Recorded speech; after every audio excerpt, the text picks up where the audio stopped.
X-O-T-I-C. Welcome to the XY and Sexy, baby. We are Xotic Yeyo, and this is the podcast from your funky outfit of Miami, baby. Hey, today we are rapping about the Godfather of Funk, James Brown. The Godfather of Soul. It's all good. We The Godfather of Soul, There we go. James There Brown. you go. Well done. Recovery. Unofficial father of funk, Yeah. Hey, man, he fathered a lot of people and things. Now, if this is your first time checking us out, baby, please punch the subscribe button. Give elbow to the like button. Kick that follow button. Why? Because, I said so. Whee! That's my best James Brown impression. I'm not very good at these things, but I like to try. It's all good. We'll get a soundboard in here, capture those, and use them as sound bites. I like it. I love it. I want some more of it.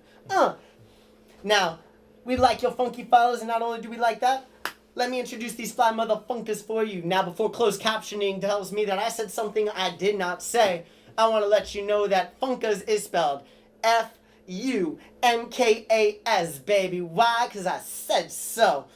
Who's this motherfunker right here? This is Cody Funkin' Orange. Funkin' is his middle name, Funkin. If you don't believe me, you can ask this Godfather himself, baby. Right over here, this is C-Rome off the dome. And this is Rod Ryder. We are your funky foursome. No, I'm kidding. We've never had a foursome with each other. You couldn't help it. You couldn't help it. I couldn't, dude. He was joking about it earlier. I was like, I got to bust it out. I'm your front man for Xotic Yeyo Stew Sauce, baby. We're going to get saucy up in here.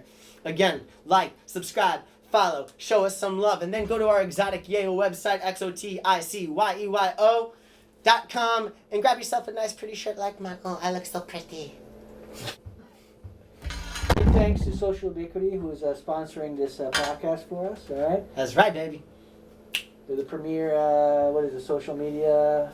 They are the sexiest digital ad agency here in South Florida, baby. And everybody sexy wants to be on this train. So tell all your friends, because we're going to ride the sexy train.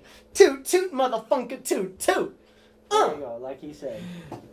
Can you tell that he takes after our guest of honor today? This is all just James Brown quotes. Oh, I was like, where is he? Or she? He's all around. He's all around. That's right. He's in the legal documentation. Yes. All right, so James Brown. Yeah, man. James Brown. Let's get into it. Come on. How many? Okay, before we get into it, how many legendary musicians played for James Brown? Oh my God, Bootsy Collins used to play bass for James Brown until they laced his orange juice, and he thought they had no groove. Yeah. Didn't Jimmy play for James Brown like a little bit, or am I mistaken? He played for someone. I don't remember. Maybe it's not Jimmy. I Then. don't think it was Jimmy. No. But you know what? Fun fact. My father's section leader in high school. My father played drums. His section leader left school to go play drum set with James Brown. That's there you go. nasty, dude. That's a There cool you go. story. Yeah. So, I once heard a rumor, and maybe one of you can validate or reject this one, because all of you are a little closer to James Brown than I am. But I heard a rumor that he would make his guitar players play the same loop for hours just to test their resilience, because as we'll get into, those guitar players, it's not fun playing guitar for James Brown. You're playing the same two little shapes over and over and over, while the rest of the band gets to do a whole lot more. Actually, it wasn't just a guitarist. It was everyone had to play loops. yeah. Everyone had to play loops. And if Actually, a funky drummer originated like that from a loop he just made them play over and over. I love and that over. song. I love Pro Tools. You know what? I'm sure all his musicians wished they had Pro Tools available, because if they didn't play the right note, they wouldn't get paid a full salary. He would take money for every wrong note they played. Can you imagine? Like, there's like hundreds and thousands of notes. That means that there are more notes than they make dollars. Who's his now? Maceo. Yes, he would dock Maceo's pay if he ever played a wrong note. That's right. So, I love his music. he's got message music, very identical to the sound of Philadelphia, but just all over the place. I mean, 60s, 70s, 80s, up until his death, He was called the Godfather of Soul for a reason. So. Oh, and the influence of him. I mean, was he the first guy to bring an MC on stage and use them the way that he uses them? Yeah. So when I was watching live stuff, I think I was watching like live stuff the other day, and when Bootsy was playing with him, they had this one singer who would MC behind him. And so when James Brown would like jump up on the keyboards, because I didn't even know he played keyboards until like I watched this. Dude slays it. And this is all before meth, because meth means death, especially to your music career. Don't do that. You laughing at me like I'm lying. I ain't lying. If I'm lying, I'm dying like that James Brown guy. No, I'm kidding. Yeah. But yeah, dude, like, oh my gosh, he was a nasty motherfucker. Let me tell you all what. senses of the word. All sense. Big influence to Michael Jackson, especially when it comes to dancing. Oh yeah. Big influence. Stage presence. You know he let him jump up on stage during his show one That's time, right. right? That's where like Prince knocked down that wall, right? It was a lighting fixture. Lighting fixture. I thought it was a whole wall. Yeah. Next time it'll be the whole wall. So let's start on our, let's nominate our favorite songs. Why don't we start with you, Stu? I mean, you already kind of gave mine away. I love the funky drummer. Oh man, when that keyboard solo jumps in during like the first solo section, oh my god, the tone is nasty. It reminded me of when I saw Medeski, Martin, and Wood play live and Live Oak. The tone was so rich, and you can hear the highs of the keyboard just blast. It was like, it's like an organ sound with the highs turned up. It was almost synth-like. Oh my gosh, the tone in the solo made me give it the biggest stink face ever. And when you're a musician and your lip curls and your nose goes up like you just smelled something raunchy. Oh my god, that was me listening to that song, and I knew right there that was it. It's true, it's the first time you said that moments ago for us, a week ago for you. The first time you said that, I was like, damn, why are you such a hater? And then I thought about all the times, like the first time I heard, I don't know, just to give a terrible random example, first time I heard Kelly Clarkson on the radio, I was just like, this sucks. But that's the reality. The bigger of a hater you are on the music when you first hear it, probably the better it is. Now, my lip curled because I did not hate it. My lip curled because I loved it that much. Like, dang, I can't love this thing anymore, because if I loved it anymore, I'd have a baby with it. One of the most sampled tracks ever. That's right.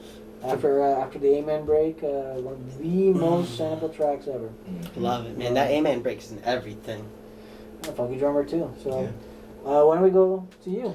So I've got to remember the rest of the name of this song because, as many of you know, James Brown was very much a live artist, not what we would modern days call a studio artist. So he has, I don't know, at least 3 songs with "Get Up" in the title. I'm talking about "Get Up." Just Get Up, and in parentheses we got I Feel Like Being and you can fill in the blanks there. But this song is one of those songs where, again, I'd hate to be his guitar player, because you sit there going, and you know it, you've heard this on, I don't know, Chevy commercials or whatever, and you'd have to sit there forever. But for everybody but the guitar player, that song is one of the most fun songs of all time, because I don't even know if James Brown scripted or wrote a single lyric. He's just like, I'm a sex machine. That's right. Yeah. And he just does that. So there are a couple of reasons why I love that song. First off, just being able to set such a foundation with a chord and a half. That's really one chord with a color note over and over. And they, live they could do it for like 7 minutes on end, longer if they wanted to, and you'd never get bored. Why? Because James Brown was a hell of a front man, if there ever was one. Yeah, he danced. He'd have other people dancing. I think the whole band danced. Even the horn section danced. Oh my god. They kept you going, and he was sweating like not even 5 minutes in. He'd sweat. He'd play 15 minutes sets and sweat. I almost called them 15-minute sweats. It could be like the workout video you watch the next time you check out some James Brown and be like, I'm gonna do what he does, and I'm gonna lose all this weight in 5 minutes. Now correct me if I'm wrong, and I think you might be able to correct me in this one. Isn't that considered to be the first funk song of all time? Which one? Get Up? No. No? It's not. It's one of the most highly regarded funk songs. Okay. Yes. But not one of the first funk songs of all time. Isn't James Brown credited with playing the first funk song? Or am I wrong with that as well?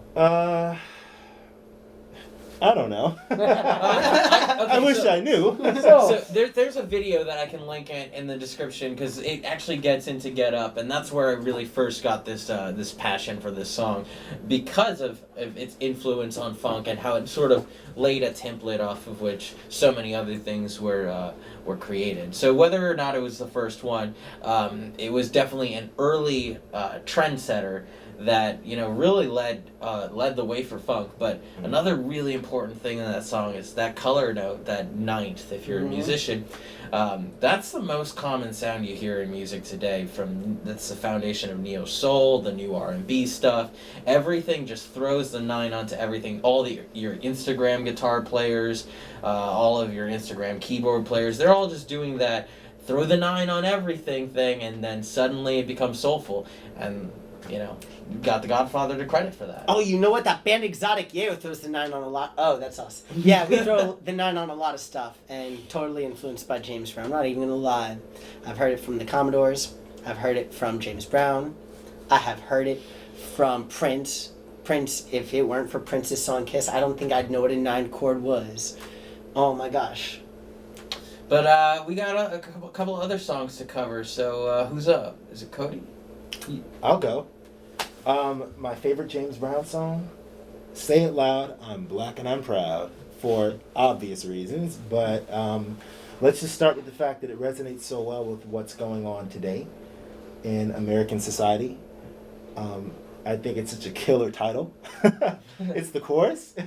The song excites me, just culturally speaking, as a person of color, a black man. Why not be proud? I feel the same way if it was Say It Loud, I'm white and I'm proud, if I was white, or brown or yellow or red, but it's Say It Loud, I'm black and I'm proud. At a time when it was so much harder to say when that. it was so much harder to say that. Thank you very much. The song just, it makes you feel proud, hell, even if you're not black, It still feels good to say. It still feels good to say. Not, in no way do we condone being culture vultures, not at all. But it's a feel-good song. Yeah. He's a man that wrote music, wrote songs that said something. There was a message in the music.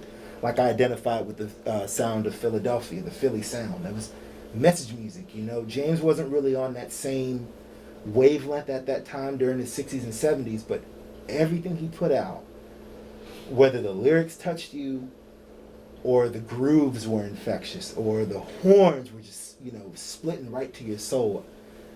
I mean, hey, that's funk, Yeah, it is fun. Yeah. I totally agree. I feel like it's definitely not culturally appropriating to sing that, and you could be any color, you could be any race or culture, and feel the good vibes from that song, and feel like you can prophesize that same message regardless of who you are or where you're coming from. It's not like when you sing Kendrick Lamar songs that drop the N-bomb all the time, and then when you try to sing that song at a live concert in front of the audience with him, it's definitely no longer okay kind of thing. It's really nice to be able to sing a line that is empowering. And empowerment, I think, is one of the greatest qualities of both James Brown and what funk and soul music does to people. That's right. Yeah, and when you're able to make a statement that's that concise, that expresses so intimately what you're feeling, it's something that it doesn't matter if you come from that culture or not. You can so easily and so well put yourselves into the shoes of the people that associate with that. It's much the same as when Mark Anthony goes, Boricua! Might not be Puerto Rican, but you can put yourself into that energy, and for a moment in time, you can feel what it might be like to be that person. And that's the kind of energy that brings us all together. Yeah, I agree. Nice. Rod. Oh, I'm left. I think you're the only one left. I'll go with Cold Sweat. Oof. Okay. Badass song. Very badass song. My reason for liking Cold Sweat is kind of similar to with Get Up. how much mileage they get out of one chord. Mm-hmm. One chord. He's the master of that. Listen, honestly, that's funk. That is funk. There's so much funk that really just boils down to one chord, and how much mileage can you squeeze out of that one chord? And the answer is a whole lot. A whole lot. There's a lot of, conflating more chords equals better song. Not necessarily true. Right. Not necessarily true. That's You right. can take one chord and you can have your whole band showcase and do all sorts of incredible stuff. All- Oh yeah. Fun fact, that one was a lot of doing from this guy. If this guy didn't play the same one chord, I couldn't either. So Mothership is a one chord song indeed. And, Until the chorus. Until the chorus. But yeah, and how much can you get out of one chord? You can get a whole lot out of one chord. And it's James Brown is a great artist. Great artist. Probably one of the best frontmen ever. Definitely up there. Influenced so many people. So many people. So. What'd you say now? Say it again. Say it one more time. Maceo. Okay. I'm done. All right, go ahead. Dude, Macio's gonna watch you and he's gonna be mad at you. Maceo ain't watching much of nothing now. But Hit me one. yeah. Let me try it. Let me again. Dun dun. I'm sorry, I had to do that. Continue. Remember the Eddie Murphy SNL? Oh James yes. In the hot tub. Yes.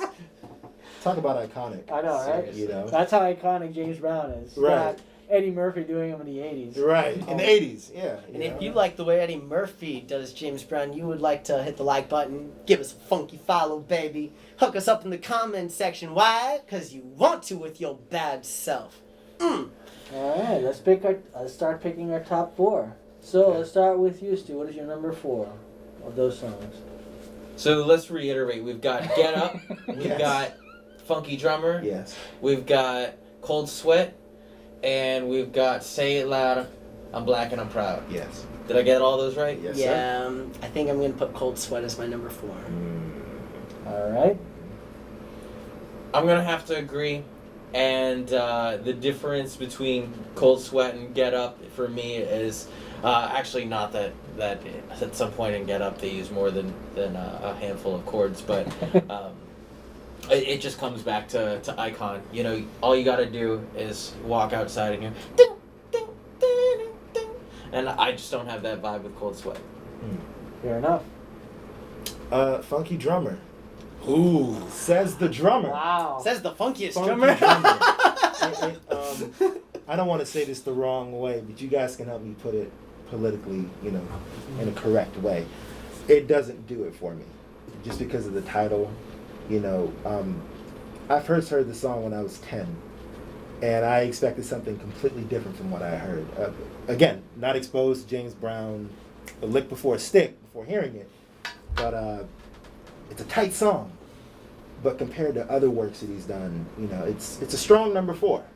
It's a strong number 4. Supposedly that song was improvised. Yeah, Supposedly. yeah, you could tell that too. Yeah. You could tell. It's a good song, but it's just my number 4. I'm not going to lie, dude. I was expecting something different from the drums as well when I heard that song because the drums were just so tight, but everything else was the funkiest. Yeah, that's what I'm saying. It was a tight track. It's a great song. It's very well put together. You can tell it's mastermind all the way around. But as the track as a whole didn't do it for me.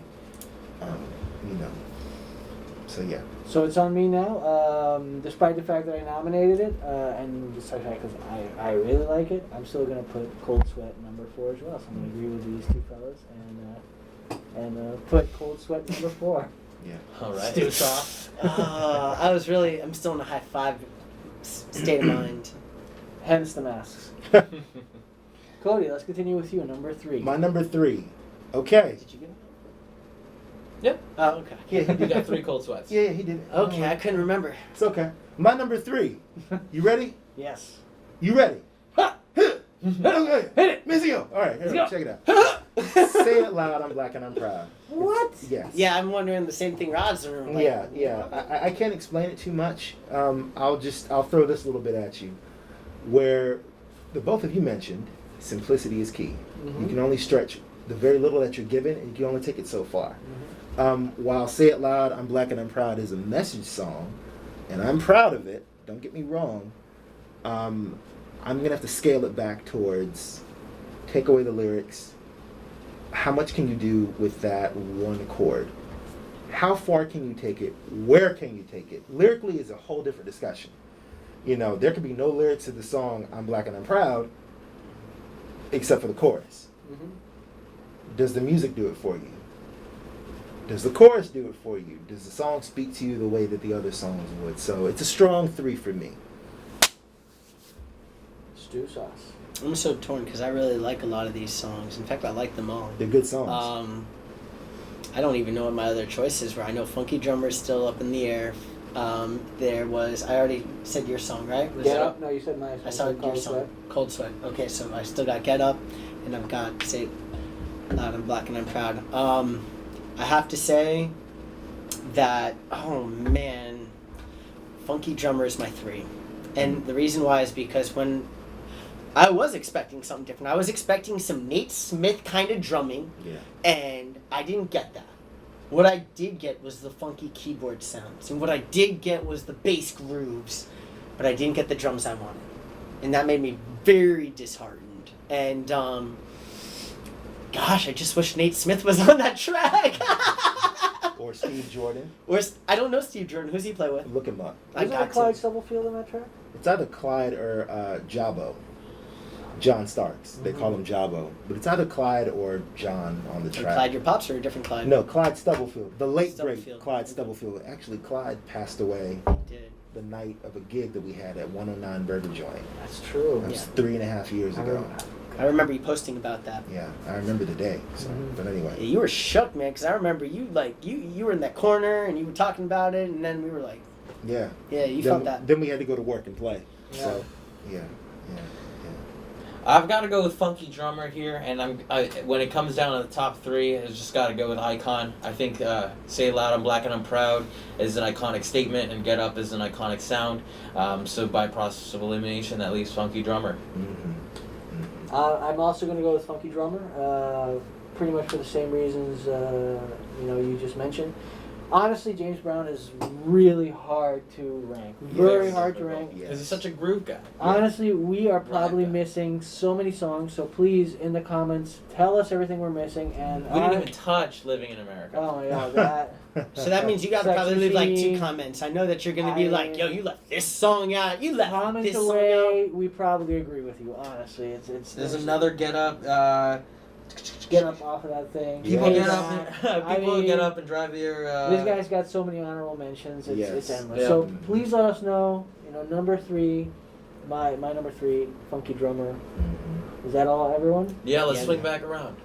All right. So number 2, let's go with you. My number 2 is Cold Sweat. Not a whole lot to say about it. Again, simplicity is key. And it feels good. It's a feel-good song. I know I said that a lot, but I'm rhythm. Mm-hmm. Rhythm creates a feel. Mm-hmm. So I can't tell you much about chord structures, whether there's 1 or 3, or it goes here or it goes there. But if it feels good in the first 10 seconds, it's a good song. Mm-hmm. It's going to feel good the rest of the 2.5, 3 minutes, remaining. So Cold Sweat, which means that Get Up Get Up was is my your number 1. Yep. All You're right. From Chevy commercials to in the restaurant to at the airport, Mm-hmm. you hear that song everywhere. It's one of those songs that the funk musician, in particular the guitar player, is going to benefit from the most. So Get Up is my number 1. Even if they hate every second of it, it's going to make you so much tighter of a Absolutely. musician. Absolutely. If you can nail that and Absolutely. have the mental fortitude to nail that. Yeah. Bass players too, actually. Mm-hmm. Bass players too. There's so much. Oh, but they got a lot of fun on that track. Yes, there's so much room for the bass player. Yeah. Yeah. And again, my number 2 was Cold Cold Sweat. So Mr. Sauce.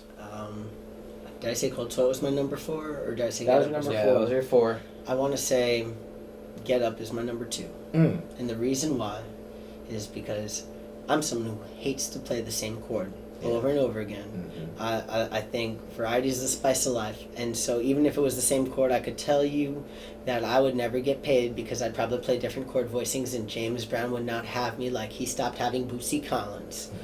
Or he would never have Nile Rodgers. Right? He would never Never. have Nile Rodgers. And Rodgers is dope. He's like one of my idols. Anyways, before I get too off track, my number one is definitely Say It Loud, I'm Black and I'm Proud. And I'd like to say for obvious reasons, as a lyricist, I love the message. I love a message. And if there's a message that can come through and bellow through the loudest music, from horns to bass to even the drums, that song does it. There's, from when I was a small kid to even this moment, the term is iconic. And I could hear it in my head, and when I hear it in my head, I see a big fist in the air, because solidarity, and we all solid. To me, that's the message. I can't not have that visual. When I hear just the term, I even hear the whole entire song playing in my head. That's why it's my number one. I wish you can hear what's in here. Zero? So it's a tough decision, and you both make great cases, but I'm gonna have to throw Say It Loud, I'm Black and I'm Proud as my number two. And call me a hypocrite if I do this more than 2 more times in this entire podcast series. You're a hypocrite. I didn't even say why yet. You're a hypocrite. But while I normally am appreciative of good lyrics and melody above all, that James Brown is the exception to that. James Brown, to me, is neither lyricist nor singer. He transcends something different. He's the predecessor to all rappers. He's the predecessor to all MCs. Yeah. And so much of what he brings to the table that no one else could bring is the improvisational. I've once heard him compared to a pastor, where he's just almost speaking the energy off the cuff that forces the audience and the band to do what he does. Above all, the best title for him is not frontman, it's not singer, it's not lead singer, it's not, it's band leader. He is the leader on stage. He tells everybody what to do and leads much in the same manner as a colonel in the military would. He demands the best of the people around him, and he amplifies that with his words that are largely improvised or off the cuff. And for that reason, that makes Get Up my number one, because it's 7 a.m, you hear ding, ding, ding, ding, ding, and you know what he's telling you. Get on up! Yeah. I'm going to have to agree with you. For me, number 2 is Say It Loud, I'm Black and I'm Proud. My reason for Get Up being number 1 is for maybe my erroneous impression that it is considered the first funk song ever. And please, if I'm wrong, please tell me. Put in the comments, Rod, you were wrong. It is not. It is this and this and this. You're an idiot. Alright? But I believe it's considered the first funk song ever. And because of my affinity, because of how iconic James Brown is, he created, something that has influenced so much. Get Up is my number 1 James Brown song. So I think that settles it, right? Yeah, I think we got Get Up number 1. Yes, Get Up is number 1. Say It Loud, I'm Black and I'm Proud is number 2. Cold Sweat was our 4 for sure. So what's our 3 again? Funky Drummer. Funky drummer, baby. So top 4, James Brown, Get Up number 1, Say It Loud, I'm Black and I'm Proud number 2, Funky Drummer number 3, right? Mm-hmm. Cold Sweat number 4. That's right. We know you disagree with us. Maybe you agree with us on Get Up. We know there's a lot of iconic James Brown songs that we missed. We know it. Yell at us, baby. Yell at us. Tell us what we forgot. Tell us if you think there should be a different number 1. Tell us if you think there's another song that deserves to be in the top 4 that we missed out on. Please tell us, all right? Like and subscribe. Follow all that stuff, all right? James Brown is an incredible icon, and it's so much fun to be able to listen to his music again and try and fail, honestly, to pick the top 4. This man has got way more than a top 4. He's an icon, so James Brown's top 4. If you disagree, please let us know. Yeah, in caps, because you want to yell at us. In all caps. No cap. Xotic, what in Yeyo?